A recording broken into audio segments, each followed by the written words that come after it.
Hallelujah. Salamat sa isang pribilehiyo na muli na makatayo sa inyo at makapagbahagi ng mga salita ng Diyos. Kayo ba ay mayroong kagalakan sa gabing ito? Hallelujah. Bagamat tayo ay napagod sa magdamag na araw na lumipas, ngunit salamat sa Diyos at ngayon ay mayroong sapat na kalakasan na nagpapatuloy. Hallelujah. Kayo ba may expectation sa Panginoon? Hallelujah. Sabi ng ating kapatid, what you expect is what you get. Hallelujah. Ang ating tingnan lamang ay ang mga salita ng Diyos, hindi ang tao na nasa ating harapan. Tingnan natin ang kanyang mga salita, pakinggan natin, at alam natin, hallelujah, mula rito sa ating puso na handang makinig ay kaya niyang mangusap sa pamamagitan ng banal na Espiritu na higit na nagtuturo sa bawat isa sa atin. Handa na po ba tayo sa gabing ito? Hallelujah. Minsan papalakpakan nga natin ang Diyos. Praise the Lord. Hallelujah. Salamat. Hallelujah sa ating Panginoon. At bakit ko kayo pinaupo? Sapagkat medyo mahaba ang ating pag-uusapan. Okay lang ba yon? At ang ating opening verses ay para bagang isang whole chapter. Hindi lang naman hanggang 33. Pero basahin natin sa ERV version, sa mababaw na salin. And I do believe na marami tayong makikita sa mga babasahin natin. Hallelujah. Ito ay isang inspirasyon mula sa kaisipan. At I believe na mula rito ang Panginoon ang siyang malayang makakagawa sa atin. No? Ang aking babasahin ay nandito po sa book of Genesis chapter 26, verses 1 hanggang 33. Pero ang aking focus mamaya ng aking bibigyan diin ay ang verse 12 hanggang 13. So kung bakit natin babasahin ito para maunawaan natin ang konteksto, maunawaan natin ang buong chapter at mula rito ay marami tayong pwedeng makuha. Genesis chapter 26 verse 1 hanggang 33. Dito lang sa verse 1 sa ERV version. Ito ang aking babasahin. Okay kami ERV? Okay. Now there was a famine. I want you to take note na mayroong famine. Sa Tagalog, ito ay tagutom. Pero lawak-lawakan natin ang kaisipan. At ito ay dali natin sa panahon natin ngayon. Ang famine sa Old Testament ay pwede nating maikabit sa ating panahon ngayon na tinatawag na crisis. Sino ba yung nakakaunawa ng crisis? No? So mamaya bibigyan natin ng definition yan. Okay. Now there was a famine. This was like the famine that happened during Abraham's life. So Isaac went to the town of Gerar to King Abimelech of the Philistines. So I want you to take note na itong famine na ito ay katulad sa panahon ng famine ng kaniyang ama na si Abraham. So ngayon, ang senaryong ito, ang character dito ay si Isaac. It seems like na si Abimelech ay nasaksihan niya ang ama na si Abraham at ang anak na si Isaac. So, okay yan ha. So, makikita natin. Ang lugar ni Abimelech ay nasa Gerar. The Lord spoke to Isaac and said, "Don't go down to Egypt. Live in the land that I commanded you to live in." Sarap ng pakiramdam kung ang Diyos ay ating naririnig ang kanyang instruction, ang kanyang audible voice. Sino ba nagdi-design yan? Alam nyo, kapag nasa famine, sa panahong ito, napakasarap siguro kapag tayo ay nakarinig ng salita ng Diyos, ang instruction ng Diyos. Sapagkat mula rito, sigurado, hallelujah, kahit nasa famine tayo, ay hindi tayo maaanuman. Okay, verse 2. The Lord spoke to Isaac and said, "Don't go down to Egypt. Live in the land that I commanded you to live in. Stay in this land, and I will be with you. I will bless you. I will give you and your family these lands. I will do what I promised to Abraham, your father. So, puputol-putulin ko para unti-unti natin ma-emphasize. The reason kung bakit pala pinagpapala si Isaac is anak ni Abraham, dahilan ang kaniyang ama na si Abraham ay nalugod ang Diyos. Bakit? Sapagkat, mamaya makikita natin, lahat ng kagustuhan ni Abraham ay ng Diyos ay sinusunod ni Abraham. Ang nagbebenepisyo ay ang kanyang anak na si Isaac. Minsan, iniisip natin sa ating paghihirap, no, katulad ko, no? Minsan iniisip ko, baka sa aking pagpapagalito kung bakit minsan na nakakaranas ng ginhawa. Pero dahilan pala ay merong magulang ko dati na naging, sabihin natin, na nagbigay lugod sa Diyos. At ang pangako niya sa aking ama na hindi pababayaan kami, ay narito hanggang ngayon. Ang pangako ay na-experience, na-enjoy. Hallelujah. Napakasarap na may mga magulang na godly parents, no? Kapag nalugod nila ang Diyos, hindi lamang silang makikinabang, pati ang kanilang anak at mga anak ng kanilang anak at ang hanap buhay ng kanilang mga anak ay pagpapalain. Remember, ang panahon na ito na nasa Gerar ay famine, nasa crisis. Sabi sa verse 4, I will make your family as many as the stars of heaven. I will give all this land to your family. Come on. Hallelujah. Through your descendants, every nation on earth will be blessed. Wow.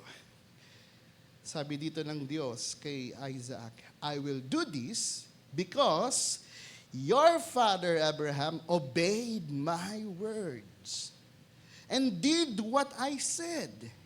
He obeyed my commandments, my law, and my rules. Wow. Yun pala. So Isaac settled in Gerar. Well, si Isaac ay naging masunurin din. Pero ang problem ay sa crisis nito, ay sa kabila na nag-usap ang Diyos sa kanya, hindi mawala sa tao ang pagkatakot. Babasahin natin. So verse 7, his wife, Rebekah, was very beautiful. The man of that place asked Isaac about Rebekah. He said, she is my sister. She was afraid to tell them Rebekah was his wife. He was afraid the man would kill him so that they could have her. Yun pala, no? May pangako ang Diyos mula sa kanya ay dadami ang kanyang angkan. Ngunit ang pagpapakilala ng kanyang asawa ni Isaac sa kanyang asawa na si Rebekah, ito ay aking kapatid lamang. Bakit? Natatakot kasi siya na baka patayin siya at kunin sa kanyang asawa. So isipin nyo, no?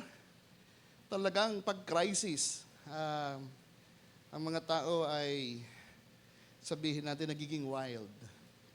At si Isaac ay somehow meron ding attitude na katulad ng kanyang ama. Similar na ginawa ng kanyang ama, gayon din ang ginawa ni Isaac. Oh my. So verse 8, after Isaac had lived there a long time, so mahabang panahon na siya nandoon sa Gerar, Abimelech looked out of his window and saw Isaac and his wife enjoying one another. Well, walang lihim na, hindi nabubunyi. Mula sa palasyo ni Abimelech, nung pagdungaw niya, si Isaac, nakita niya, at saka si Rebekah. Oh, very sweet. So sabi ni Abimelech, hindi ito kapatid mo lang. At basahin natin.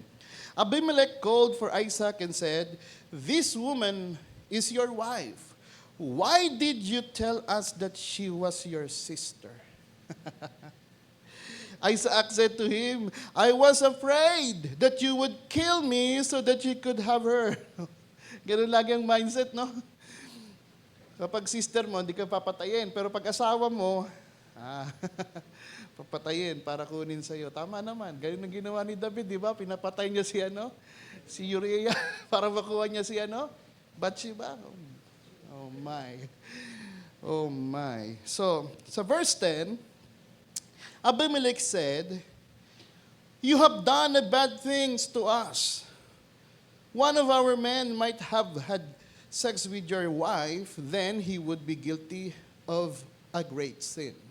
So I want you to take note ang sinabi ni Abimelech.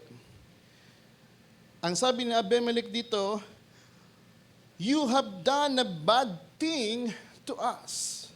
Well, sa ibang salin ay sa King James ay maganda. Basahin nga natin ang King James. Ang sabi sa King James Version, Abimelech said, "What is this thou hast done unto us? One of the people might lightly have lain with thy wife, and thou shouldest have brought us guiltness upon us." Similar kasi si Abimelech, naranasan niya na nangusap ang Diyos sa kanya sa panaginip. Mamaya babasahin natin yan. At nagbigay ng instruction ng Diyos sa kanya, kapag may nangyari sa asawa ni Abraham, ikaw ay mananagot. So, madaling salita. Mamaya basahin natin yan sa pagdidetalye. At ang sabi dito sa verse 11, "So Abimelech gave warning to all the people. He said, 'No one must hurt this man or this woman. If anyone hurts them, they will be killed.'" At sa verse 12, Isaac planted fields in that place, and that year he gathered a great harvest. So dito mula rito, kukunin ko ang kaisipan. Anong panahon ito? Nasa panahon ng famine. Nasa panahon ng crisis. Pero si Isaac, ang ginawa niya, siya ay nagtatanim. Kung isipin natin, kung ang Diyos ay nangako sa ama niya na si Abraham, dahil si Abraham ay nakapagbigay ng kaliguran sa Diyos, at ang sabi ng Diyos, "Ikaw ay aking pagpapalain." Pero bakit kaya hinayaan ng Diyos na si Isaac ay magtanim? Pwede naman ibigay ng Diyos ang limpak-limpak na mga pagpapala sa kanya. Pero bakit kaya hinayaan ng Diyos sa panahon ng famine na si Isaac ay nagtatanim? So magandang kaisipan yan. Pwede sanang ibigay na sa kanya ang tinapay. Pero ang tinapay kasi is a finished product, kakainin niya. Ngunit ang sabi dito, nagbigay ng pagkakataon ng Diyos na siya ay magtanim ng binhi mula sa kanyang binhi na kanyang tatanim, aalagaan, iingatan. Mula dito sa binhi na yan, ito ay yayabong. O sabihin natin, mas magbibigay ng higit na potensyal at rarami at pagpapalain siya mula rito. So may wisdom tayong nakikita riyan. So, sabi dito sa verse 12, ulitin ko lamang, Isaac planted field in that place, and the year he gathered a great harvest. The Lord blessed him with very much. Mula sa maliit na meron kayo na pinagkaloob ng Diyos, kapag yan ay tinanim mo, masarap magtanim kapag walang famine. Pero kapag may famine, mas mahirap. Kasi maraming mga tao na pwedeng kunin yan, bungkalin yan, di ba? Sirain yan, marami yan. May makikita natin kung anong nangyayari. At sa verse 13, Isaac became rich. He gathered more and more wealth until he became a very rich man. Wow. Yan si Isaac. He had many flocks and herds of animal. He also had many slaves. At ang sabi dito, all the Philistines were jealous of him. Dahil siya'y pinagpala sa panahon ng famine, yumaman at hindi lamang yumaman, yumaman ng yumaman, ang mga tao na Philistine ay nagselos sa kanya. So, anong nangyari? So, they destroyed all the wells that Isaac, father Abraham, his servants, dug many years before. They filled them with sand. Tingnan nyo ang tao, no? Pag pinagpapala ka sa famine, sila'y naiinggit. Yung well na meron ka, pag mamayari mo, ang gagawin nila, sisirain nila yan. Oh my. Di ba ganun sa panahon natin? Alam nyo, mga brothers and sisters, nakapanood ako ng isang bata. Nandun siya sa Africa. Sa Africa ay napakainit na lugar. At alam nyo, nung wala pang famine, may mga rasyon ng tubig sa village nila, kaibigan niya ang lahat ng kanyang kapitbahay. Pero nung dumating ang panahon ng famine na hindi na makapag-supply ng tubig, dumating nga sa drought season ng kanilang buhay, yung mga kaibigan niya, yung pang naging maghigit na kaaway niya. To the point na pinatay ang kanyang ama, gustong i-rape ang kanyang ina. Come on. Bakit? People ay nagiging wild pag dumating sa famine. Di ba? Yung akalain natin na may sasakyan, akala natin mabuti. Pero yung isang sasakyan na nakita ko na nagpagasolina doon sa gasolinahan, nagpa-full tank. Pagkatapos ma-full tank, tinakasan yung gasolinahan. Oh my goodness, why? Because of famine. Because of crisis. At hindi lamang yun. Yung dating hindi naman mandadaya, pero nagkaroon ng crisis, ang tao ay nandadaya. Yung dating mong kaibigan, best friend, pagdating ng crisis, ano mangyayari?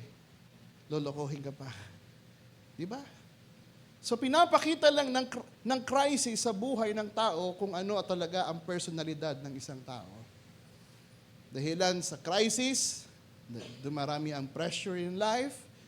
Kung ikaw ay hindi sa Diyos, talaga nga naman, hallelujah, ikaw rin ay magiging, sabihin natin, biktima. Pero alam niyo po ba, ang nasa Panginoon, hallelujah, ay may kakabit na pangako. Hallelujah. Ano man ang iyong gawin, pagpapalain. Kahit magtanim ka sa panahon ng tagtuyot, siguradong ang mga tatanim mo ay magiging mabungahin. Bakit? Kasi kasama mo ang Diyos. People will get envy to you sapagkat ikaw ay pinagpapala ng Diyos sapagkat ang Diyos naman ang nangako, hindi naman ang tao. Ang ginawa mo lang, nagtanim. Well, magandang maging illustration to, brothers and sisters. Tingnan mo ang ginawa ng attitude ni Isaac. No, dahilan yun ay sinira ng mga tao na Philistine, lumipat ngayon si Isaac. At sa verse 16, Abimelech said to Isaac, "Leave our country. You have become much more powerful than we are." Oh my. So Isaac left that place and camped near the little river of Gerar. He stayed there and lived. Long before this time, Abraham had dug many wells. After he died, the Philistines filled the wells with sand. So Isaac went back and dug those wells again. He gave them the same names his father had given them. So maganda, no? Merong pattern. Makikita niya. Yung tatay niya kasi naghukay doon. Imagine, mayaman si Abraham. Pero naghuhukay. So ngayon, yung kanyang anak, sinusundan lang yung pattern ng kanyang tatay. So lahat ng mga hinukay ng kanyang tatay, kanya ding hinuhukay. At sa verse 19, Isaac's servants also dug a well near the little river and found fresh water. But the men who herded sheep in the valley of Gerar argued with Isaac's servants. They said, "This water is ours." So Isaac named that well Esek. He gave it that name because it was the place that they had argued with him. Yan talaga ang tao no? Pag nakita na, mayroong ganda dito, akin yan. Nakakangam. So, sa panahon ngayon, talagang Kahit yung mga maliit na portion ng lupa, hallelujah, yung mga tao ay kaya nilang agawin. Land grabber.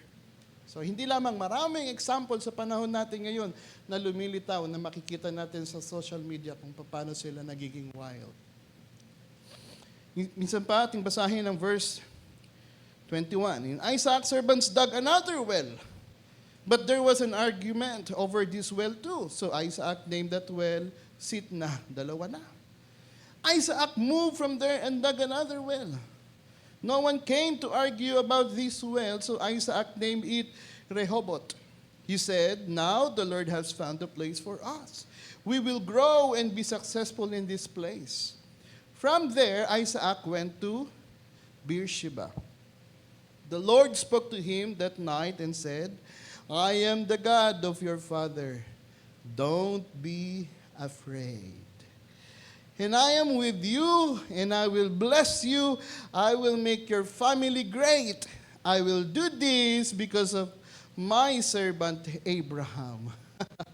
Salamat dahil mayroong amang mabuti na nakapagbigay lugod sa Diyos. At ang pagpapala ay naipapasa pa sa kanyang anak.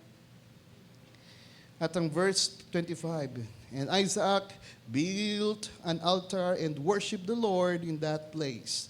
He set up camp there, and his servant dug a well. Abimelech came from Gerar to see Isaac. He brought with his Ahuzat, his advisor, the Phicol, the commander of his army. Isaac asked, why have you come to see me? You were not friendly to me before. You even forced me to leave your country. They answered, now we know that the Lord is with you. Kasi kahit saan pumunta si Isaac, pinagpapala siya ng Diyos. Sapagkat kasama niya ang Diyos. At si Abimelech ay napakagaling observant. Hallelujah. Nakita niya, kahit sa pumunta tong batang to, taong ito pinagpapala, nakita niya, ay kakampi niya ang Diyos. Hallelujah. Ang ginawa ni Abimelech, nakapag-agree sa kay Isaac. Ang sabi dito, we did not hurt you, no you should promise not. Okay, sa verse 28, they answered, now that the Lord is with you. We think that we should make an agreement. We want you to make a promise to us. In the first place, sabi ni Abimelech, hindi naman namin kayo sinaktan eh. We did not hurt you. Now you should promise not to hurt us. Dahil nagiging malakas, powerful ngayon si Isaac kahit nasa famine. Nangusap ngayon sa kanya si Abimelech, nangungusap na, huwag mo naman kaming saktan. Hindi naman namin ikaw sinaktan nung pinaalis ka eh. We sent you away, but we sent you away in peace. Now it is clear that the Lord has blessed you. So Isaac gave a party for them. They all ate and drank. Early the next morning, each man made the promise and vow. Then the men left in peace. On that day, Isaac's servants came and told him about the well they had dug. The servants said, we found water in that well, so Isaac named it Sheba, and that city is called Beersheba. Yun pala. Pakaganda, no? Sa ating binasa, brothers and sisters, nakita ninyo na kahit sa famine, ang mga anak ng Diyos, ang mga pinagpala ng Diyos, ay hindi mapapano. Bagamat si Isaac ay nagkaroon ng takot, sapagkat people get wild kapag nasa panahon ka ng crisis. Kahit na siya ay pinalis, ano man ang kanyang puntahan, meron kaaway na sumusunod. Pero sige lang, sa'yo na yan. Kahit naman saan ako pumunta, pagpapalay. Sinong may gusto niyan? When I reading this, sabi ko, Lord, salamat. You are sovereign over us. Minsan kami nagkukulang, natatakot, nawawalan ng pananampalataya. Pero, ikaw pa rin ang Diyos. hallelujah, na sovereign sa amin. Salamat, hallelujah, sa iyo, no? Imagine mo, brothers and sisters, tinanggap mo lang ang Diyos sa buhay mo. Ang pangako ng Diyos ay nakatali siya sa kanyang salita at hindi kanya pababayaan. Hallelujah. Now, pag-aralan natin at ating tanungin, bakit kaya si Abimelech ay may concern kay Isaac? Nakita natin sa ating binasa. Sapagkat habang nag-observe si Abimelech, tila baga napaalalahanan siya sa mga unang nangyari sa kanyang buhay. Sapagkat nung Genesis chapter 20, verse 3 hanggang 7, si Abraham na anak, yung tatay niya si Abraham, tatay ni Isaac, ay ganoon din ang ginawa sa panahon niya kay Abimelech. Pinakilala niya si Sarah na kanyang bilang isang kapatid, hindi asawa. Pero sa verse 3, nangusap ang Diyos kay Abimelech at ang sabi, "But God came to Abimelech in dreams by night and said to him, Behold, thou art but a dead man. For the woman which thou hast taken, for she is a man's wife." But Abimelech had not come near her. And he said, "Lord, wilt thou slay also a righteous nation?" So yung pinagmamalaki na Abimelech, sasaktan mo ba ang lugar namin na righteous nation? At ang sabi sa verse 5 said, "He not unto me, she is my sister." And she herself said, nagsinungaling kasi kasalanan ba ito ni Abimelech? Nabighani lang naman siya sa ganda ni Sarah. Kasi miracle lang nangyari dito sa katawan ni Sarah. Matanda na pero nagugustuhan pa ng isang hari. Ano kayang itsura ni Sarah, no? Pinakilala sa akin ito ni Abraham na kanyang kapatid. At tinanong ko rin si Sarah kung ano niya si Abraham. Ang sabi ni Sarah din, kapatid daw. Anong kasalanan ko doon? Sabi ni Abimelech sa Diyos. And God said unto him in a dream, "Yeah, I know that how this in the integrity of thy heart. For I also withheld thee from sinning against me. Therefore suffered I thee not to touch her. Now therefore restore the man his wife, for he is a prophet, and he shall pray for thee, and thou shalt live. If thou restore her not, know thou that thou shalt surely die, thou and all that are thine." Come on. Nakasalalay pa ngayon, siya magiging pa siya ni Abraham kung patatawarin siya o hindi. Pag hindi siya pinatawa ni Abraham, sigurado, sabi ng Diyos, mamamatay ka. Hindi naman niya kasalanan yun eh. Siya pa ngayon ang magbibless. Siya pa ngayon ang hihingi ng panalangin. Tingnan niyo kung mga pinagpala ng Diyos, no? Natakot man, nagkulang man, pero nakakabit pa rin ang pagpapala. Ang kumalaban sa pinagpala ng Diyos, sa pinili ng Diyos, ang kalaban ay ang Diyos. Walang enemy na makakagabi sa iyo. Pag kasama mo ang Diyos. Yang tanong, kasama ba natin ang Diyos? Hallelujah. Ito ang ating kumpiyansa. Itong istorya na to ay hindi ito basta istorya lamang. Ito ay sabihin nating makapangyarihan na nangyayari din sa panahon natin ngayon. Nung panahon ng pandemic, panahon, ang mga Kristiyano, nakita ko pinagpapala. Nagpapatayo ng bahay, nagpaparenovate. Buriin niyo, brothers and sisters. Alam niyo na ang storya. Nawala na ako ng trabaho bilang isang magandang posisyon sa kumpanya. Nagtataka ko kung bakit. Nag-apply pero walang tumatanggap. Hanggat dumating ang panahon na sinabi ko, "Panginoon, hindi na ako mag-apply. Nasa sayo na." Gumawa na ako ng paraan. Dumating ang panahon, nung kailan akong tinag-apply, ang kumpanya ay tumawag sa akin. Nung pagkatawag, ang sabi sa akin, "Tinatanggap na kita, pwede ka na ba mag-umpisa bukas?" Ang bilis. One day hiring. Ang trabaho, sa bahay lang.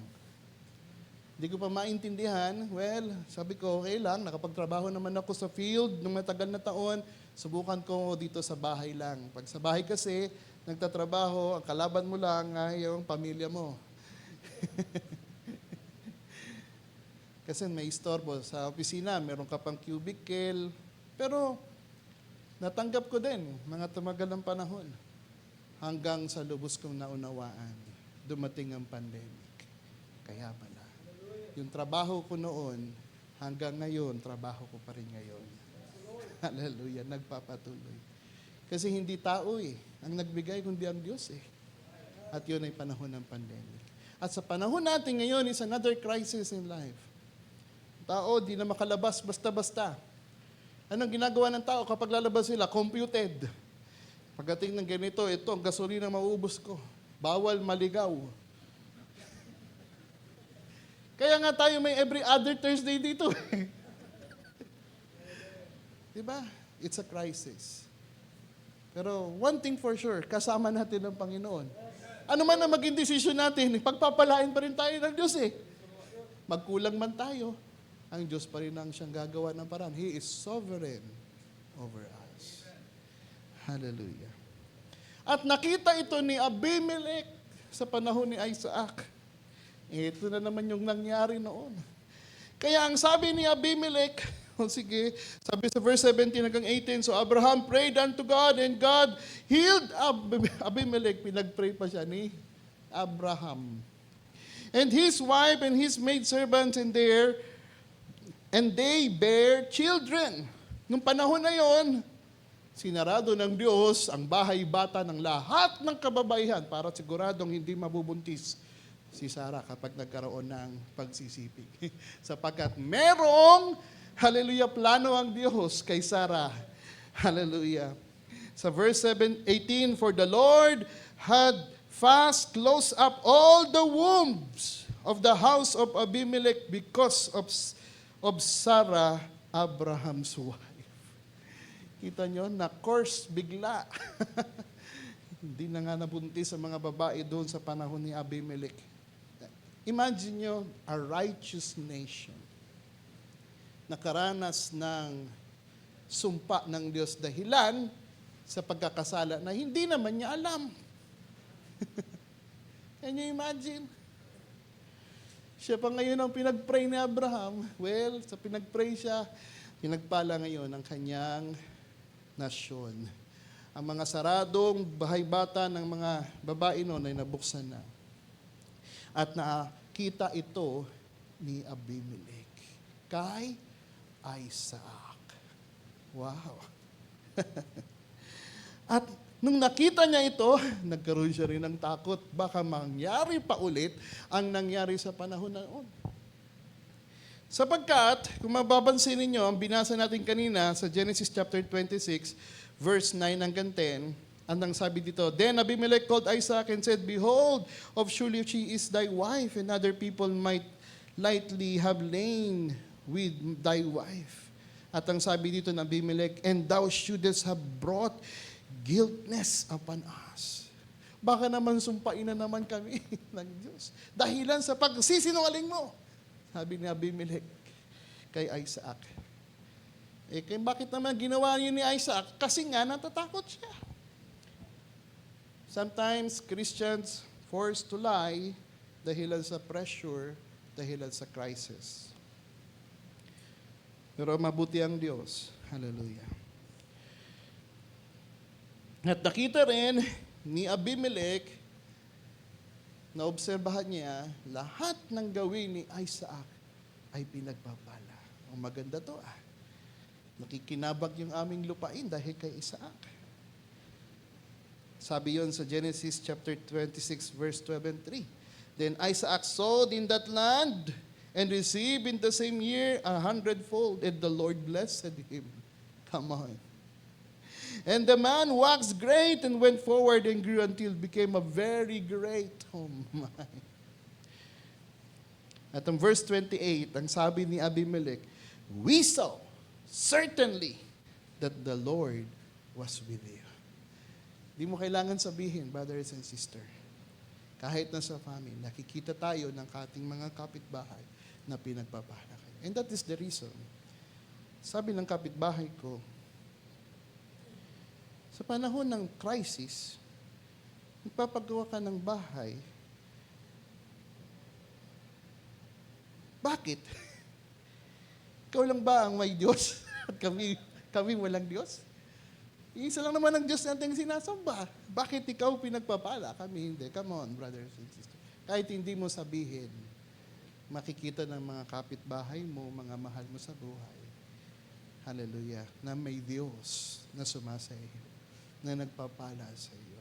Buri nyo, bago dumating ang famine, inihanda na ng Diyos ang kalagayan ng bawat isa sa atin.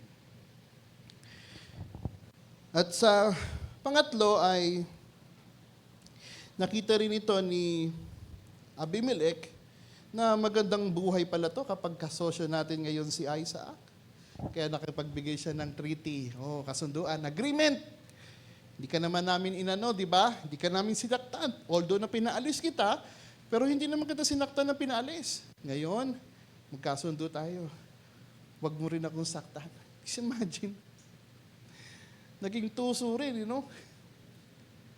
Well, marami kayang mararanasan sa panahon nating crisis na maraming tao, kahit anong gawing sama sa inyo, palayasin kayo, katulad ng ginawa kay Isaac, pero makikita nila na kayo pag pinagpapala sapagkat ang Diyos ang nagsabi na I will be with you and I will bless you.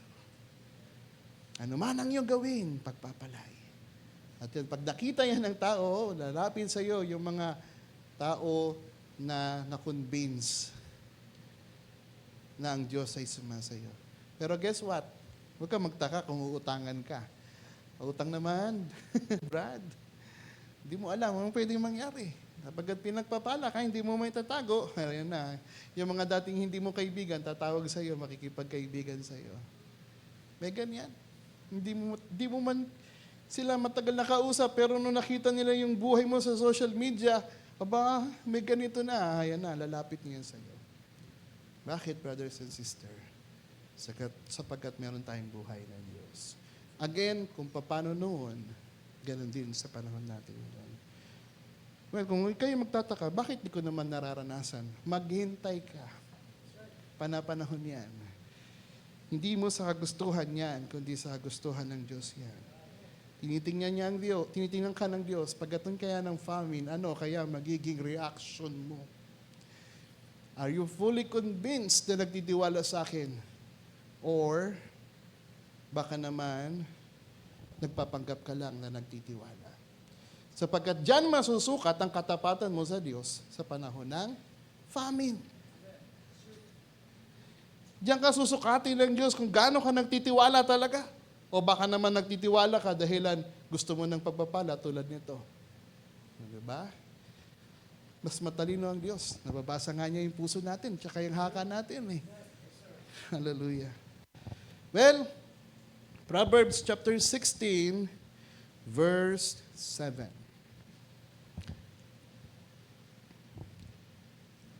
When a man's ways please the Lord, come on. When a man's ways please the Lord, he maketh even his enemy to be at peace with him. Bakit? Sapagkat na please mo ang Diyos, hallelujah, ang gagawa na kahit ang kaaway mo ay makikipagbati sa iyo. Bakit? Sapagkat ang Diyos ang may control. He is sovereign. And kaya pala, mga anak ng Diyos, panahon, hallelujah, ng crisis, ito ang turning point para ihayag natin na merong buhay na Diyos sa bawat isa sa atin. At yan ang panahon na pwede nating ipakita sa mga tao. Sa panahon ng crisis, kaya mo bang magpala? Hallelujah. Sa panahon ng crisis, diyan makikita na kaya mo bang magmahal. Ibang-iba sa magkakaisipan ng tao. Sapagkat sa kaisipan ng tao, uunahin niya, i-secure niya ang kanyang pamilya bago niya i-secure ang iba. Di ba ganun ang tao? Pero sa panahon ng crisis, ipakita natin, buhay ang Diyos. Hallelujah. At alam nyo, brothers and sisters, define natin ang crisis. Parang ang bilis, introduction pa lang ako. A crisis is an unstable, dangerous, or turning point situation that exceeds a person's or group. It often occurs abruptly, causing intense anxiety, fear, and functional disruption. Crisis requires immediate action to resolve an intolerable difficulty which can lead to better or worse outcome.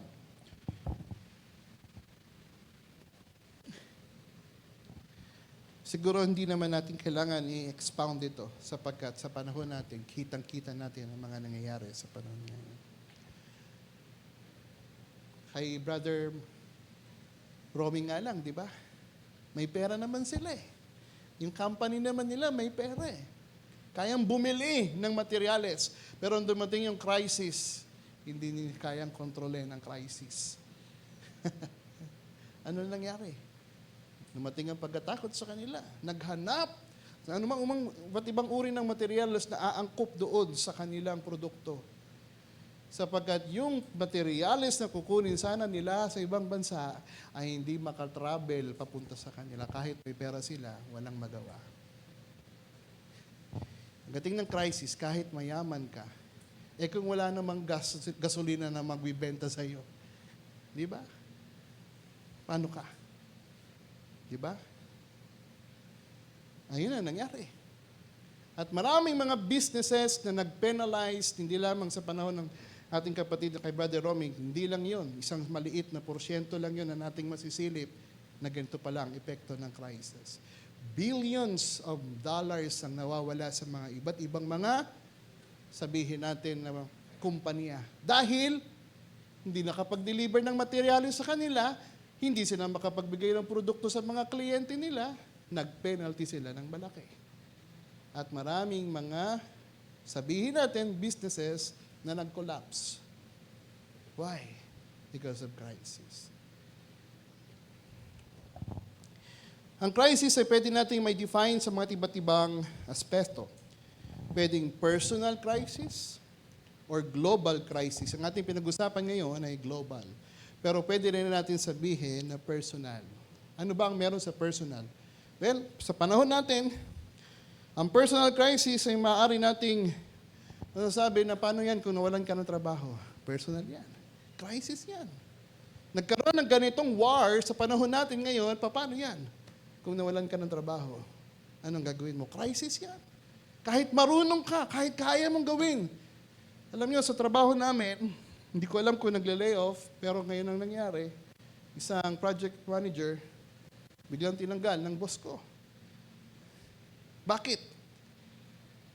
Because of crisis. Tang sabi niya, wag mo na lang akong ibilang project manager, gawin mo na lang ako designer, i-degrade mo ako. Wag mo lang akong paalisin sa kumpanya. Wala siyang nagawa. He can perform, he can do well, but pagdating ng crisis, tanggal siya. Hindi natin alam. Ngayon mga anak ng Diyos, hallelujah, nakasecure na. Sabi ng isang project manager ko, ikaw, Kuya Philip, hindi ka matatanggal. Bakit? Mawala ng lahat. Wag lang ikaw. Kasi pioneering eh. Bago nag-uumpisa pa lang yung kumpanya nyo, nandun na ako. Imagine nyo. Nag-uumpisa pa lang, bago lumago, nandun ka na, nakaposisyon ka na. Paano ka tatanggalin? Asset ka na ng company. Kaya sabi niya, huwag ka matakot. Kahit di ka mag-login, bigyan ka pa rin ng trabaho ng boss mo. Why?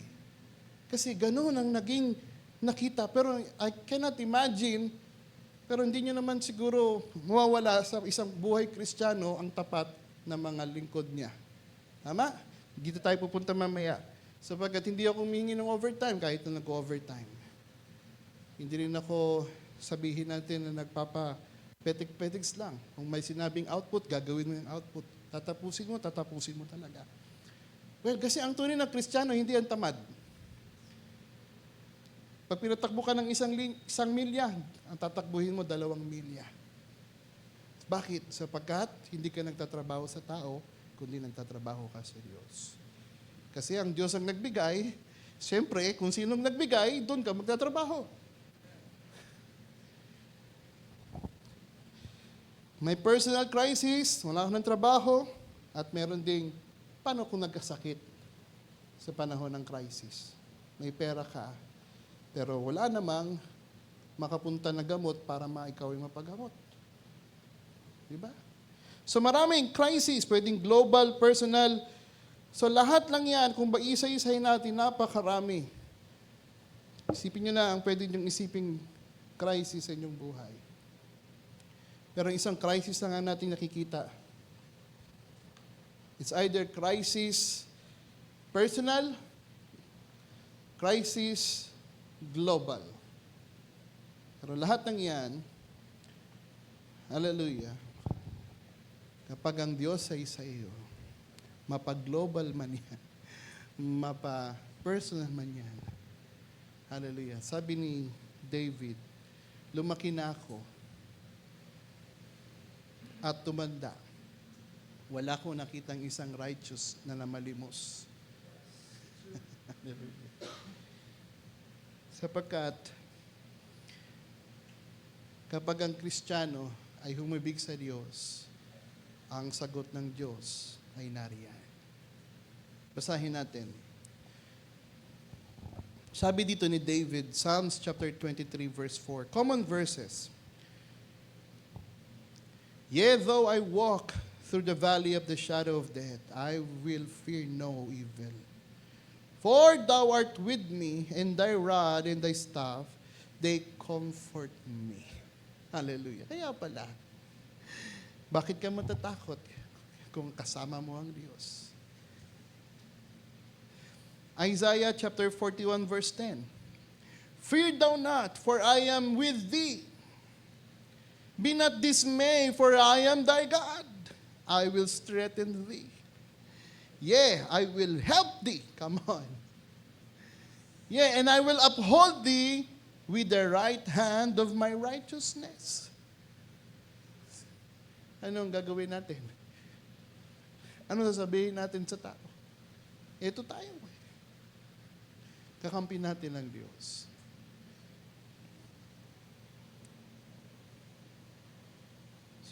Si Joshua sa panahon na yan ay natatakot sapagkat siya ay inilagay ng Diyos upang ilid ang Israelites.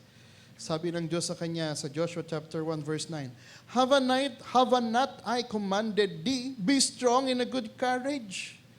Be not afraid, neither be thou dismayed, for the Lord thy God is with thee.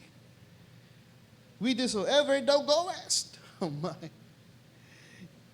Kapag yan ang narinig natin, well, ba't ka pa matatakot? Sama mong Diyos. Yung kanyang anak nga, ibinigay. Ano pa kaya yung mga pwede mo? Romans chapter 8, di ba? Sino makakapaghiwalay sa pinili ng Diyos? Sino makakapaghiwalay sa kamay ng Diyos? Ang Diyos ang kakampi mo. Ang Diyos ang may nais nito. Gusto mong himuwalay, pero God is sovereign. At aking kababalik. Narinig natin ang prodigal son. Pinagbigyan siya ng ama. O sige, ito mana mo. Iyong gawin ang gusto mong gawin. Well, pag wala ka sa presensya ng Diyos, yung pera, biglang nawala. At dumating ang famine.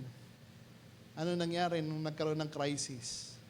Sabi niya, gawin na lang akong servant ng aking ama, pakainin lang ako, come on. Ngunit ikaw nang bumalik sa Diyos, tumawag sa Diyos. Ang gusto ng Diyos, may reconcile ka, makabalik ka rin sa Kanya. Hallelujah. Anak ka eh.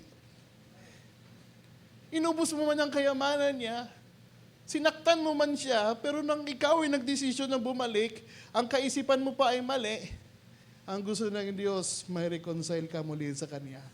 Sabi niya, Ama, wag mo na akong ibilang anak. Hindi! Bigyan siya ng singsing bilang karapatan na bilang isang anak. Bigyan siya ng tsinelas sapagkat ikaw ay tunay na anak. Ang mga servant ng panahon na yon, walang mga tsinelas. Pero mga anak ay meron tsinelas. Binigyan siya ng robe. At nagkaroon pa ng sa ating panahon ng party.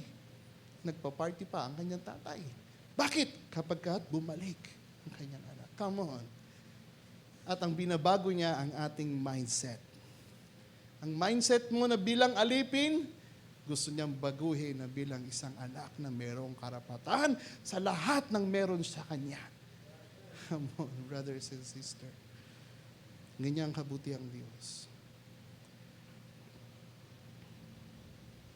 Psalms chapter 46 verse 1. God is our refuge and strength, a very present help in trouble. Come on. Hebrews chapter 13 verse 5 and 6. For he had said, I will never leave thee nor forsake thee. Hallelujah. At ang sabi doon, verse 5 hanggang 6. Verse 6, that we may boldly say that the Lord is my helper, and I will not fear what man shall do unto me. Hallelujah. Sa book of Nahum, chapter 1, verse 7, the Lord is good, a stronghold in the day of trouble, and He knoweth them that trust in Him. Napakaraming mga pangako, hallelujah, na ibinigay ng Diyos para wag ka lang matakot sa panahon ng crisis. Hallelujah. Kaya niyang ikaw i-deliver. Tingnan niyo to, ang Psalms chapter 34, verse 17 hanggang 19. The righteous cry, and the Lord heareth, and delivered them out of their troubles. Umiyak ka lang, andyan na agad ang sagot. Bakit? Kasi anak ka niya. Psalms 50 verse 15. And call upon me in the day of trouble, and I will deliver thee, and thou shalt glorify me. Ang Diyos pa ditong naghahamon. Ang Diyos pa mismo magsasabi, tumawag ka sa akin. Gumagawa ka ng sarili mong kaparaanan tumawag ka sa akin. In the day of your trouble, and I will deliver thee, and thou shalt glorify me. Imagine, ang Diyos pa naghahamon sa iyo. Manalangin ka man lang sa akin. Patutunayan ko na i-deliver kita sa anumang problema na meron ka. Mabuti ba ang Diyos? Palakpakan nga natin ang Diyos. Alam nyo, brothers and sisters, habang binabasa ko itong mga ito, napakarami pa. Kung hindi pa kayo makonvince, ewan ko lang. Sa book of Daniel, chapter 3, verse 17 hanggang 8, crisis noon. Wala na silang magagawa. Sabi nila, hulog mo na lang kami sa hurnong apoy. Hindi man kami ligtas ng Diyos, hindi pa rin kami magbabago ng pananampalataya. Pero hindi liko ang Diyos. Niligtas pa rin sila kahit nandun sa furnace of fire. Hinulog na sila literal sa apoy. Pero hindi sila napano sapagkat ang Diyos ay sumasa kanila. What a promise.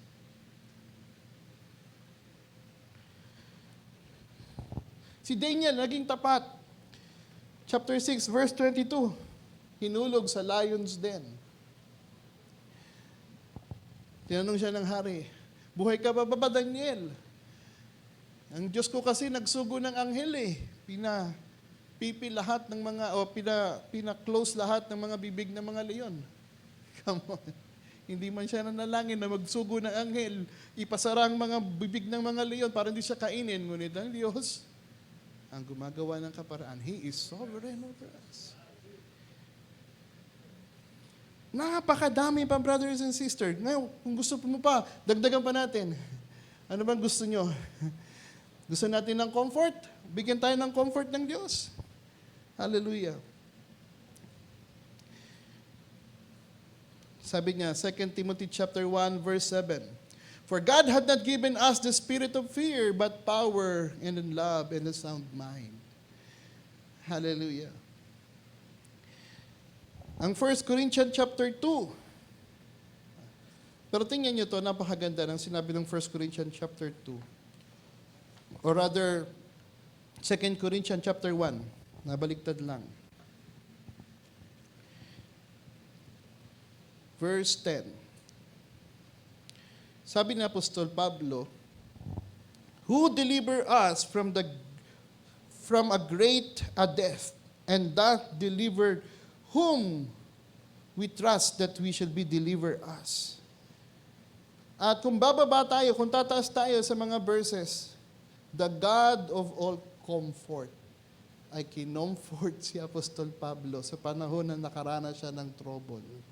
At ang sabi dito ni Apostol Pablo, kung tayo nakaranas, hallelujah, ng comfort, is the same comfort na ginawa ng Diyos ang igawin naman natin sa iba.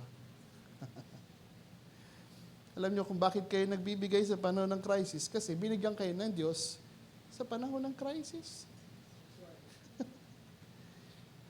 Pero ngayon, ang tanong, pupunta na ako sa lundo ng kaisipan ko, sa panahon ng crisis, ano ang nire-require ng Diyos sa bawat isa sa atin? Gaya ng sinabi ko, pwede naman sana na ibigay na lang sa Kanya ang pangakailangan niya. Nagawa na niya noon yun sa panahon ng Israelites sa wilderness. Nagsusugo ang Diyos ng mana. Finished product, kakainin mo na lang. Gusto nila ng karne? Nagpadala ng karne ang Panginoon sa pamamagitan ng mga pugo na ibon. Lumalapit sa kanila yung pagkain. Susubo mo na lang. Inumin. Nagpapalitaw siya ng inumin. Ginawa na ng Diyos noon. Pero bakit ngayon, sa nakita natin, sa panahon ng crisis, bakit ni-require ng Diyos na kayo ay magtanim?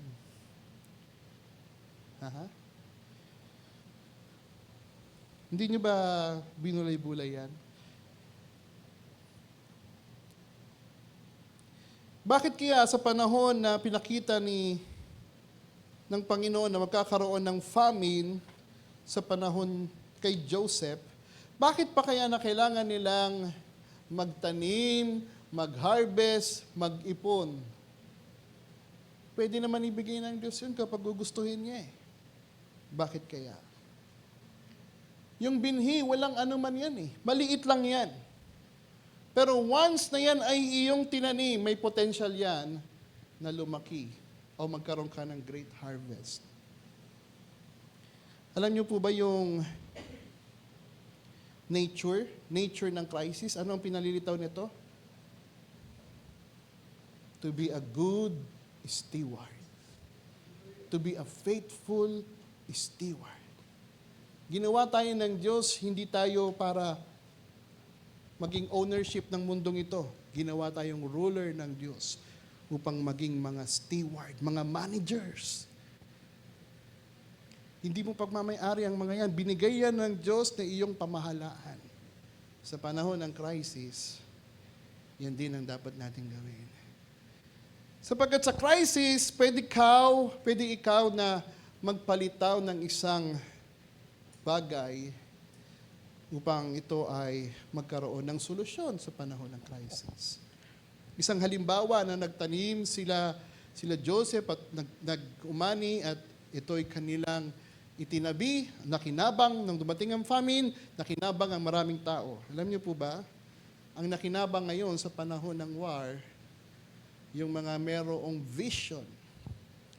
Alam niyo kung bakit ang mga ang Tesla, ang BYD, ngayon nagmamayagpag sa market dahil yumaman sila, dahilan ang krudo ay tumaas. Naisip na nila na pagdating ng crisis ay magkakaroon ng ganito, shortage of gasoline, oil. Ano ang magiging solusyon natin? Electric cars. Maraming nagbentahan ng mga sasakyan, kumuha ng mga EV. Bakit? Because of that idea na kanilang tinanim. Bakit lumilitaw ang crisis? Upang ang ating mga binhi na meron ka ay palitawin mula dyan ang kapangyarihan ng Diyos. Pag wala ang Diyos, kahit anong gawin mo, kahit anong tanim ni Isaac, pag wala ang Diyos, hindi yan iuusbong. Hindi siya yayaman. Nakita niyo, brother and sister? What is in thy hand? Anong meron sa iyong kamay? Nung dumating ang crisis sa buhay ko, brothers and sister, natutunan ko, sabi ko, Panginoon, meron akong motor, meron akong laptop, ibinibigay ko sa iyong kamay. Maliit lang yan, pero yung motor, yung laptop, yan ang ginamit upang mag-enjoy ako sa trabaho. At hindi magkulang sa panahon ng crisis. Mula dyan, kayang palitawin ng Diyos. Alam niyo, hindi ko na i-detail, pero napakarami. Si Moses, tinanong siya ng Diyos, anong meron sa iyong kamay? Tungkod.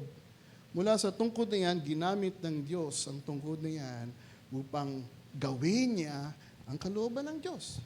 Nagpalaya sa mga Israel, sa Ehipto. Nagpabukas ng, sabihin natin, ng Red Sea. Miracle happen. Kahit maliit na bagay na yan, pag yan ay tinanim mo sa Panginoon, yan ay pagpapalain, yan ay uusbong. Ngayon, ano ang pwede mong ibigay sa Diyos upang ito yumabong? Ano ang pwede mong itanim sa panahon ng crisis upang ikaw ay yumabong? Ang nais ng Diyos, kayo pagpapalain.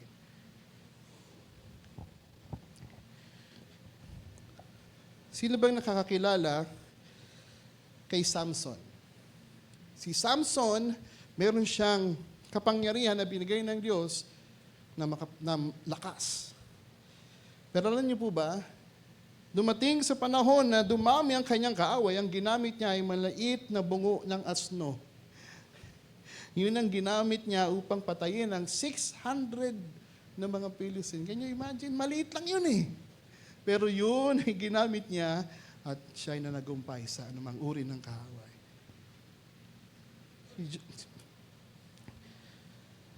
Marami pa. Si David. Anong meron si David? Slingshot. Tirador. Pero anong pinabagsak niya? Si Goliath. At yun ang naging paraan upang siya ay ma-promote, maging king. Can you imagine? Yung mga maliliit na bagay na akala natin walang anuman, pero pag yan ay tinanim, hallelujah, kayang magpalitaw ng Diyos mula riyan. May crisis, mula dyan, ikaw ay niyabong. Matthew chapter 14, verse 17 hanggang 21. Ito yung panahon, nagka-crisis. Sumunod ang mga maraming tao, 5,000 men, hindi pa included ang mga anak at ang asawa. Ganun kadami. Nagkaroon ng gutom doon sa pagsunod nila sa Panginoon. Tinanong ng Panginoon ang mga disipulo, anong gagawin natin? Pakainin natin o pawiin natin? Pagpapakainin natin, ganitong amount ang kukunin at ganito ang ating kukunin dun sa baryo upang idala dito at magtatagal ang ilang panahon. At napakamahal. Ano yung ginawa lang? Anong meron ang pwede niyong ibigay sa akin? Naghanap ang mga disipulo. Ito may bata, merong isda at merong tinapay. Sabi ng Panginoon, ibigay mo sa akin yan. Dahilan sa panahon nito, yung mga gutom, kaya ko yan pagyamanin. Miracle happen kung ano ibigay mo sa panahon. Pero sometimes, nangyayari yan sa panahon ng crisis.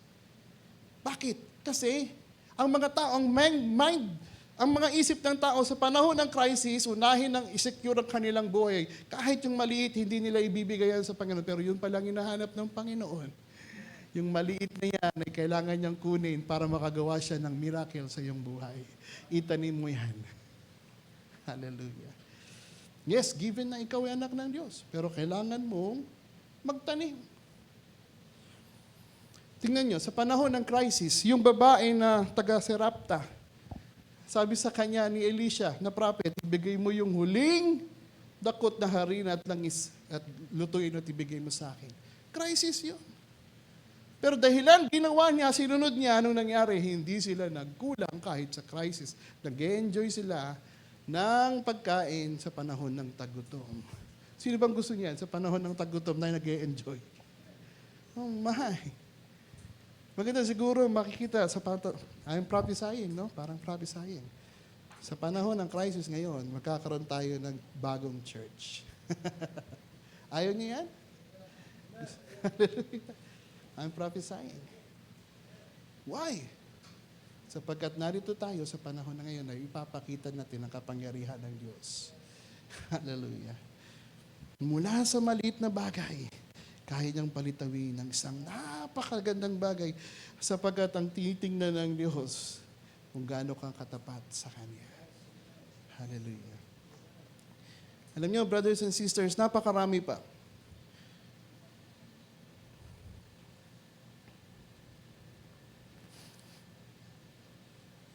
Sino ba nakakilala kay Shamgar? Sa book of Judges chapter 3 verse 1. Si Shamgar ay hindi siya, Judges chapter 3 verse 31. Hindi siya mandirigma. Ngunit dun sa pananakop ng mga Pilisteo, ano ang nasa kanyang kamay? Isang mahabang stick na may tanso sa dulo. At yun ang ginamit ng Diyos. Tinulungan siya ng Espiritu ng Diyos upang mapatay ang kaaway at iligtas ang Israel. Can you imagine? Ano ang pwede mong ibigay sa panahon ng crisis? Hallelujah. Alam nyo, pinalilitaw dito ang ating ideas, pananampalataya. Meron ako napanood, nagkaroon ng crisis, isa siyang babae na nagkatrabaho sa hotel. Sa panahon ng sa hotel ay nagka-layoff, siya ay tinanggal. Umiyak siya, tumingi siya ng instruction, ng payo sa alagad ng Diyos. Anong gagawin ko? Wala na akong trabaho, wala na kaming makain. Sabi sa kanya ng lingkod ng Diyos, anong meron ka na pwede mong ibigay sa Panginoon? Ang binigay niya, meron akong oven. Sabi niya, gamitin mo yan upang ikaw ay pagpalain ng Diyos. Paano? Mag-bake ka ng cookies. Nag-bake siya ng cookies sa panahon ng crisis. Meron kayong bibili sa panahon ng crisis? Yung iba nga, hindi nakakain ng mga dessert kasi crisis eh. Pero sabi niya, mag-bake ka ng cookies at huwag mong ibenta. Ang unang gawin mo, ibigay mo. Wala na nga akong pera eh, bibigay ko pa. Pero ganun ang gawin mo. Alam niya, ginawa niya, ginandahan niya, binigay niya ang pinaka-the best. Yan ang pinaka-maganda. Pag meron kayo na-receive na instruction sa Diyos, ibigay niyo ang pinaka-the best. Kung anong pagtatanim yan, ibigay mo ang pinaka-mainam sa Diyos. Hindi ka nagtatrabaho sa tao, kundi ka nagtatrabaho sa Diyos. At ito, ang ibigay mo sa mga nangangailangan. At sino man ang iyong bigyan? Binigay lang.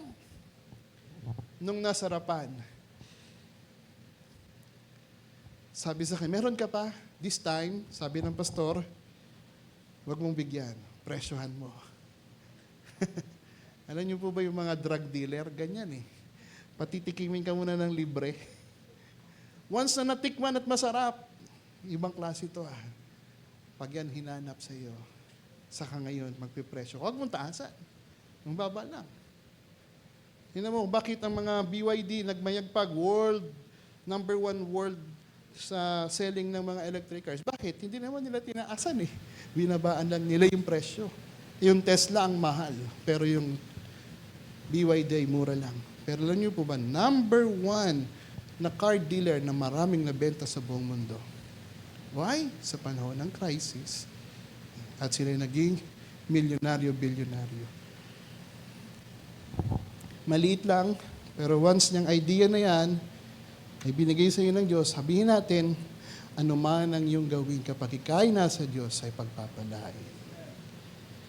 At yung mula doon sa crisis, lumitaw na si Isaac ay pinagpala ng lubos. Alam niyo, meron ako naiisip eh. Pero bibigay ko na rin.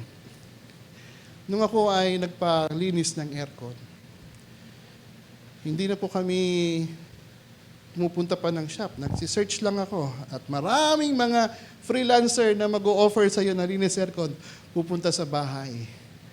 At yung ginawa ko, kinontak ko lang, dumating sila, kumpleto ang gamit. Ang hihingin lang nila ay kakaripot ng tubig ng batya. Tapos sa kanila malilinis. At nagawa nila ang linis ng napakainam sa madaling panahon. Bakit? Yung mga tao ngayon, hindi na pumupunta doon sa mga shop. Yung mga tao ngayon, lahat ng business natin, kapag hindi mo inilagay yan sa internet, ma-out of business ka later on sa panahon ng crisis. Kung inilagay mo yan sa internet, pag na-search yan, hallelujah, ng sino man, kahit na liblib yung lugar mo, mapupuntahan ka. Bakit? Dahil ngayon ay nasa worldwide tayo web na pwedeng makonect ang mga tao. See? Habang pinagmamasdan ko, 20 minutes lang nila ginawa. Nakuha nila sa akin, 1-2. 20 minutes lang. Anong kailangan nila? Labor. Tapos yung pressure washer. Tapos yung isang screen na magsasalo ng tubig. Tapos na. At nakailang customer sila. Palipat-lipat ng lugar. Nakamotor lang. Sabi ko, siguro maganda sa panahon ng crisis. Instead na yung tao pupunta sa car wash,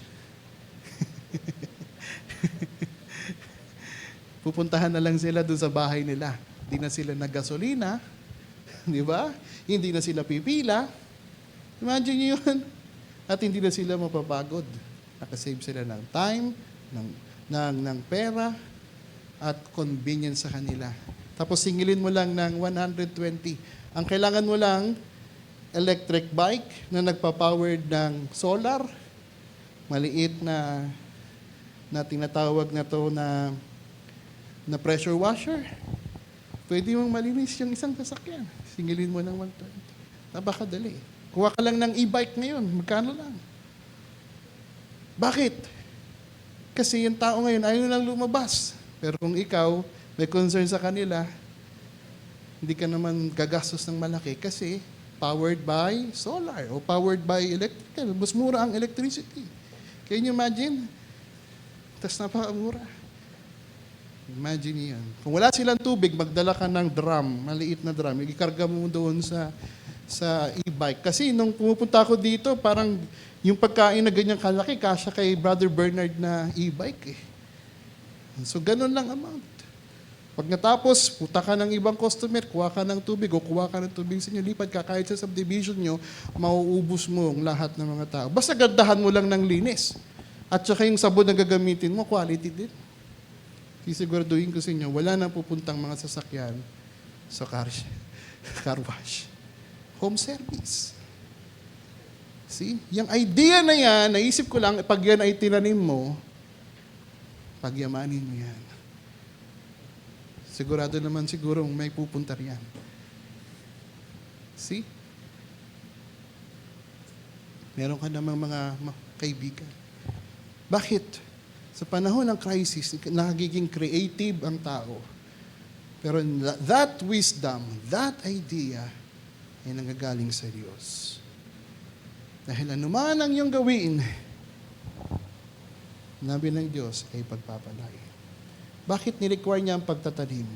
Sapagkat yun ang merong alam si Isaac sa panahon na yun. Dahil kahit famine yan, mas naging tanyag ang buhay ni Isaac sa panahon ng crisis. Marami pang mga pwedeng pag-usapan ng mga pangako ng Diyos, ang mga himala na kanyang ginawa. At gusto ko rin pumunta sa isang kalagayan ng manager or steward. Diba, ang steward ay binigyan lamang sila, sabi sa Matthew chapter 25, ng kakayanan ayon sa kanilang kakayanan. Binigyan sila ng talent ayon sa kanilang kakayanan. Anong ginawa nila? Yung isa, wala namang instruction, di ba? Anong ginawa? Pinagyabong. Ilagay ko kaya sa bangko, o kaya ito kaya ay pagyabungin ko. That idea ay mula doon, hindi sila pinigilan ng Diyos, and that is the reason ng pagdating ng Diyos, o pagdating ng kanilang master rather, ano ang idea ang talent na binigay ko, anong ginawa nyo? Well, pinagyaman ko, naging doble. Ito po, anong hatid sa iyo? Well done, my faithful servant. See? Kung anong meron ka dahilan, binigay ng Diyos, pagyamanin mo. Nang dumating yung isang servant, Panginoon, natatakot kasi ako sa iyo kaya yung binigay mong talento sa akin na isa ay itinago ko. Come on, nung tinago niya, hindi nag-multiply. Anong sabi sa kanya pagdating ng Panginoon, ng kanyang master? You are a wicked, unfaithful servant. Kunin ko sa iyo ang talent na binigay ko at ibibigay ko doon sa isang tao na pinagyaman. See? Anong meron ka pag hindi mo pala yan minultiply, hindi mo pala yan itinanim, kukunin pati sa iyo yan pagdating ng panahon. And God requires a faithful steward, a manager, na may kakayanan na magpayabong ng mga bagay na pinagkatiwala sa Kanya. Are we learning, brothers and sisters, sa panahon ito? At I do believe maraming pang idea na binibigay ng Diyos. Ang wisdom, hallelujah. Kapag nalugod sa iyo ang Diyos, hallelujah. Yung mga bagay na hindi mo hinihingi, ibibigay niya sa iyo. Di ba napakinggan natin yung about the wisdom? Pero hindi na ibibigay ng Diyos kung wala kang purpose. Di ba? Tinanong si Solomon, bigyan mo na lang ako ng wisdom. Sabi ng Diyos, bakit? Para pamahalaan ko ang iyong mga anak. See? That's the purpose. Nung nalugod ang Diyos sa binigay na pahayag ni Solomon, yung mga hindi niya hiningi, kayamanan, katanyagan, ay sinama, binigay ng Diyos. Why? Sapagkat yung gagawin niya ay hindi lamang para sa kanyang kapakanan, kundi para sa kapanan ng mga anak ng Diyos. Mag-isip tayo kung ano ang gagawin natin sa panahon ng crisis na hindi pang sariling kapakanan ng ating unahin, yung kapakanan ng iba. Kapag yan ay nagawa niyo, brothers and sisters, samahan mo lang ng consistency, ng tiyaga, ng patience, ng panalangin, ang lahat ng mga pangako ng Diyos ay iyong mararanasan, brother and sister. And later on, hindi kayo magtataka, unti-unti, hallelujah, pagyayamanin. Sino ba ang mga tanyag ngayon? Businessman. Di ba? Pero yung mga ordinaryong mga empleyado, hindi naman nagiging tanyag. Di ba? So marami pang lilitaw na mga idea sa panahon ng crisis. Pero kung ikaw ay sagana sa panahon ng kasaganahan, hindi ka makapag-isip ng ganyan. Sometimes crisis ay binibigay ng Diyos, pinahihintutan ng Diyos upang ang ating pananampalataya ay mapukaw at magkaroon ng lubos na pagkakilala sa Diyos na buhay. At diyan na darating ang mga creative God's mindset. Why? Because our God is a creator. Mula sa mga binigay niya, kaya niya ating pagyamanin sapagkat He is the one na magbibigay sa atin ng wisdom. Hallelujah. Sapagkat siya ay Diyos na buhay na hindi Kanya pababayaan. Tayo tumayo sa gabing ito. Hallelujah. Hindi ko na binasa yung mga ibang verses. Siguro pang may pagkakataon pa, mas maganda na ito ay mabaka pa ng mga scriptures upang sa gayon, mas matibay nating mapapakinggan na hindi tao ang nagsasalita, kundi ang Diyos ang nagsasalita. Remember, brothers and sisters, sa panahon ngayon, ang pinakamagandang gawin, trust in the Lord with all your heart, and lean not to your own understanding. In every way, acknowledge Him, and He will direct our path. Sabi ng Diyos kay Isaac, huwag kang pumunta ng Ehipto. Manatili ka dito sa lugar na to, sa Gerar. Mula sa lugar na ito, pagyayamanin kita. Hindi sa kaisipan ni Isaac, kundi ang kanyang ginawa sa panahon ng crisis, sumampalataya sa instruction ng Diyos. Sa instruction ng Diyos, at nang ito'y kanyang sinagawa, nalugod ang Diyos. At ang mga kanyang ginawa, lahat ng kanyang ginawa, ay pinagpapala. Awayin man siya, palayasin man siya, ano man ang kanyang gawin, patuloy pa rin ang pagpapala na sumusunod sa kanya. Sapagkat kasama niya ang Diyos, the blesser. Hallelujah. Ng anumang uri ng blessing. The giver. Ng anumang hindi mo hinihingi, kaya niyang ibigay sa iyo. Masumpungan ng iyong buhay na may pagpapakumbaba, may pagkakilala na siya'y mataas at ikaw ay mababa. Hallelujah. Na wala kang magagawa without Him. Kaya niyang patunayan na siya'y Diyos na buhay. Kaya kang ahunin sa panahon ng crisis ng iyong buhay. Kahit meron kang sakit. Kapag yan ay nalugod ang Diyos sa iyong buhay, kahit sa panahon ng crisis mo, sa ganyang personal mong crisis sa buhay, kaya niyang pagalingin yan. Pwede naman sana ang instant na pagpapagaling. Pwede niyang gawin yun. Pero sometimes, inaalaw niya na ikaw ay tumanas ng matagal na panahon na mag-suffer upang makita at lumitaw ang pananampalataya mo sa Kanya, na magsasabi sa iyo Kanya, Panginoon, hindi man iligtas na kami ay hulog sa hornong apoy, hindi pa rin magbabago ang aking pananampalataya sa iyo. Ang nangyari, hinulog, pero dumating ang pagkakataon, ang kapangyarihan ng Diyos ay lumitaw. Hallelujah. Salamat. Napakarami pang mga supporting mga stories sa Bibles na nating makikita kung gaano kabuti ang Diyos sa ating buhay. Sa panahon ng crisis, huwag kang mag-alala. Hallelujah. Hindi siya Diyos na nagbabago-bago. Siya ay Diyos na tapat.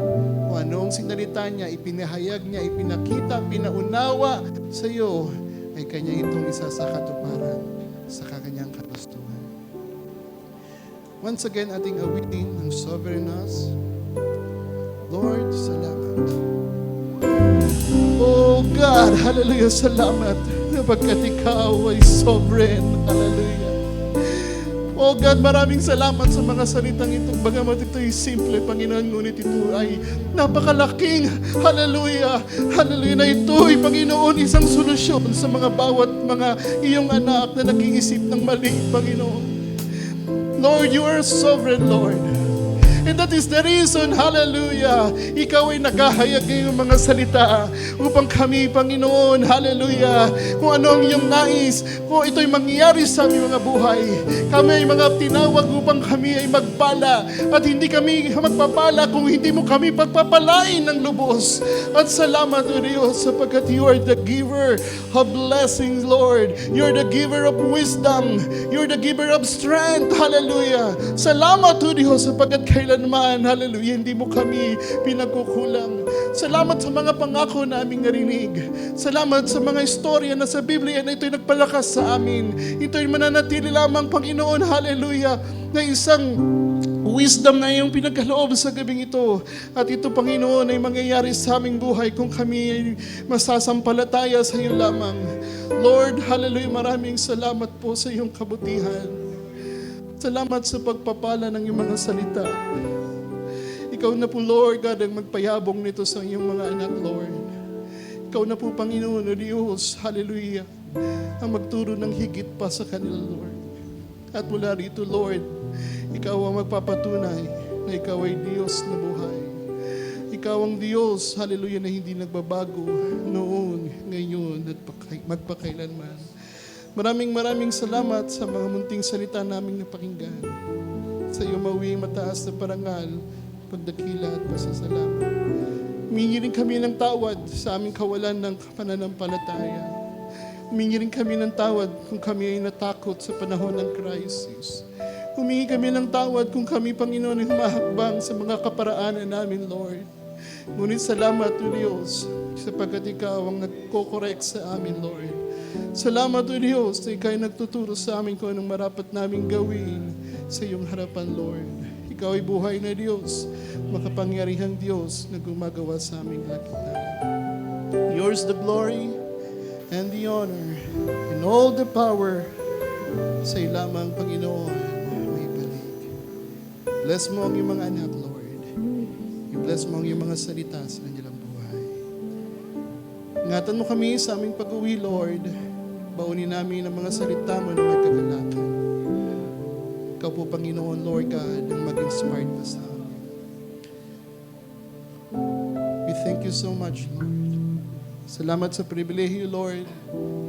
Hallelujah na kami, Panginoon. Hallelujah, nakapunta rito at nakapakinig. Salamat sa iyong mga salita. Once again, Lord, we bring back glory to your name.